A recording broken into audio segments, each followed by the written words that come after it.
Club Brugge 0, Juventus 0. That game put me to sleep 5-6 times. That was one of the most painful watches of a football game I might have ever watched this season, maybe throughout my whole life. This 0-0 draw means Juventus must win their last Champions League game versus Benfica. A Benfica that, in case you didn't know, nearly beat Barcelona. There was a period where they were even 3-1 up. That Benfica. That was a shocking game. That was a pathetic performance. I don't even know where to start. Usually I like to break down things for you guys, give you some analysis into team shape, where it went right. I don't even think it went wrong today. It was just the most uninspiring of performances. It was dull, it was boring, it lacked intensity. The amount of times I've come out this season and I've said a lot of things when it comes to Juventus this season. I've said, yo, guys, Juventus are unbeaten. Guys, Juventus draw once again. Guys, no intensity in this team. Guys, no X factor in this team. I couldn't believe it. Like, fair enough. I looked at the starting 11 and I was like, Club Brugge, unbeaten, doing well in the Pro League. Like, it's a tough ground to go to. It's tough opposition. The form that they're in, especially when you bear in mind this is a game that Juventus, they needed to win. They really, really, really needed to win. I looked at the starting 11 and I was like, all right, cool, no problem. Like, Douglas Luiz getting a start. I feel like his last game he done well. Timothy Weah, he comes on against Milan. He scores a goal. You can make a case he was worthy of starting. Guys, I just watched that entire game. Juventus had one shot on target. One shot on target, and I think it was from like 25, 30 yards. Manuel Locatelli towards the end of the game. Like, you could see they were desperate by that point. They were just shooting from everywhere. They were putting in crosses. That was a shocking performance. That really, really, really, really was. And once again, this team, it feels like to me, against Milan, it was such a good game. It was such a good game from individual performances, team performances, managers' tactics, everything. Like, that game against Milan, I've said it, it was Juventus' best game of the season. And I was thinking they'll really kick on. They really, really, really will. Winning a game of that magnitude against your rivals, like players beginning to find their feet, players beginning to come back from injury.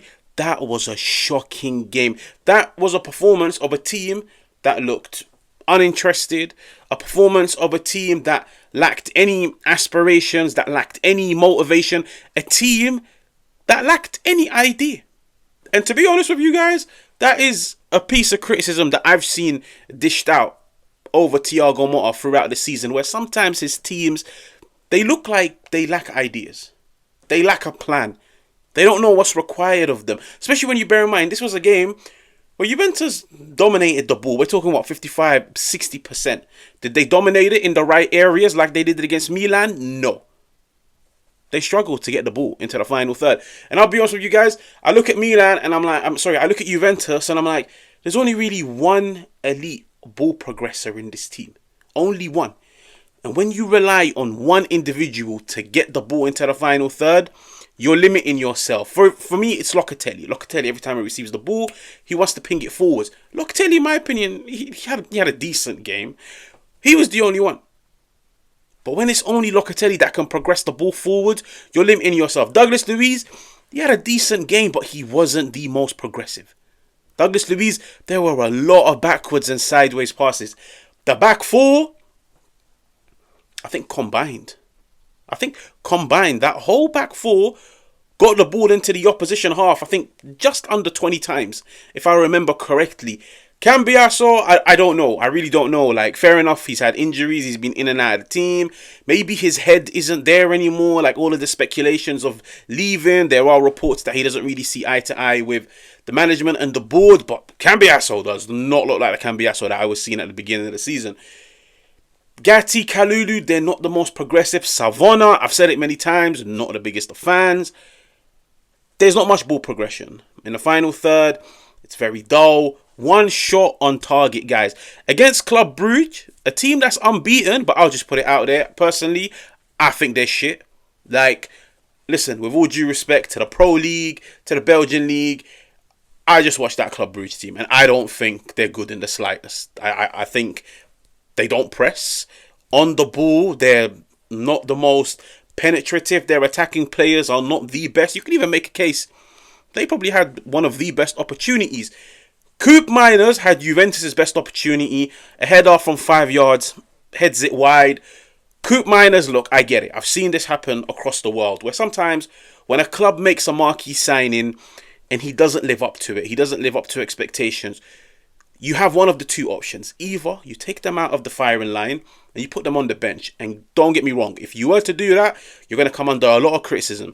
You're going to be questioned because everyone's going to be like, yo, that's the marquee signing. Why is he on your bench? Why are you struggling to get something out of Coupe Miners, who everybody saw what he done in Atalanta under Gasperini? Why are you struggling? Is it the system? Is it a profile? Was it a wrong signing? That's what happens if you drop him.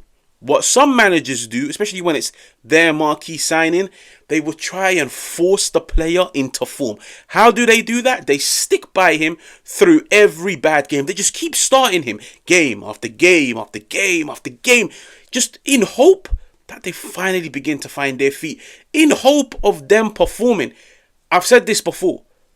Coupe Miners' bad performances really hinder this Juve team. They really do, because he doesn't offer much ball progression, whether it's through his passing, through his ball carrying. He isn't decisive at all in his passing, in his ball striking, in his movement. He's not the best of pressers. He isn't the most physically gifted. Like, I was watching Juventus today, especially down the middle, and I was like, wow, this is a car crash. Coupe Miners struggling to do the basics. Nico Gonzalez, guys, look, I know Dusan Vlahovic is not everybody's cup of tea, but listen, Juve play their best football when Dusan Vlahovic is on the pitch. Fair enough, he can be wasteful. Fair enough, he can be inconsistent. Fair enough, playing with his back to goal, it's not really a strength of his, as much as I think he's improved at it this year. Dusan Vlahovic on the pitch, he occupies centre halves. He's got that movement in the final third. He gets onto opportunities. Nico Gonzalez, for me, what is it? False 9, just playing as that number 9 for Juve. He doesn't get involved in the game. On the ball, he's a bit timid. He's a bit weak. I don't know. Like, I genuinely watched that Juve team and I was like, I don't know where this goal is coming from. I really don't know where this goal is coming from. Motta then is forced to roll the dice. Kenan Yildiz comes on. I can't really remember Kenan Yildiz hardly getting any touches on the ball. Conceição, he done well on 1-2 moments, but you could still see rusty. He's just coming back into the fold. Dusan Vlahovic looked rusty as hell. But I feel like those substitutions, I feel like they came too late. I'll be honest with you guys. Like, what? They came towards the end of the 70th minute, maybe like 75, 78. What? So you're giving those players 12 minutes to try and secure you a game-winning goal. For me, those substitutions should have been done at halftime, because you could clearly see after the first 45 minutes, Club Brugge weren't at it. They're not the best of teams. They're not dominant in possession. They're not the best off the ball. Like, Juventus really could have won this game comfortably, in my opinion. And maybe this is me being disrespectful to Club Brugge, but I just didn't see anything from them.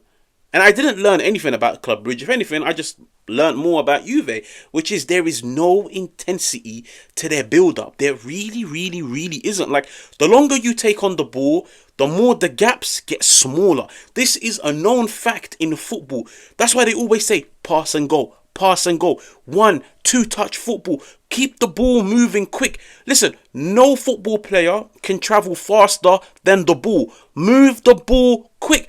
I'm watching Juve, like, playing out of the back. They get the ball into midfield. Everybody is taking 3, 4, 5 touches. You allow Club Brugge to just get back into their defensive shape. And that's when now they're staring at Juve and telling them, break us down. Juventus have shown this season, breaking down teams, breaking down that low block, they struggle a lot. And I just didn't get it. Like, I was watching it and I was like, come on, make that forward pass. Make that sideways pass. When you do make that pass, attack the space. It was so disappointing, because I still have memory of that Milan game. And I was like, Juventus need to kick on from this. Juventus have found their blueprint. Juventus have now got players finally performing because they've been playing with one another. They've got that rhythm. They've got that chemistry. Fair enough, there was rotation today, but it was just a shit game. I'll be honest with you guys. It was a shit game. It was a shit performance. Did Juventus deserve a point? I don't think either team deserved 3 points. I'll be honest. That was one of the worst games I've seen. And now it leaves Motta, it leaves Juve in that position where they need to beat Benfica. They need to beat Benfica. And I'll be honest with you guys, if they don't, there are going to be a lot of question marks put on Thiago Motta. A lot. Because throughout Juventus' Champions League campaign, there have been games where I've looked at them and I've been like, you guys should be winning this. Like today. But anyways, if you're new, make sure to subscribe. Make sure to hit the like button. Make sure to let me know what you think of that snooze fest of a game. And I'll catch you guys on another one.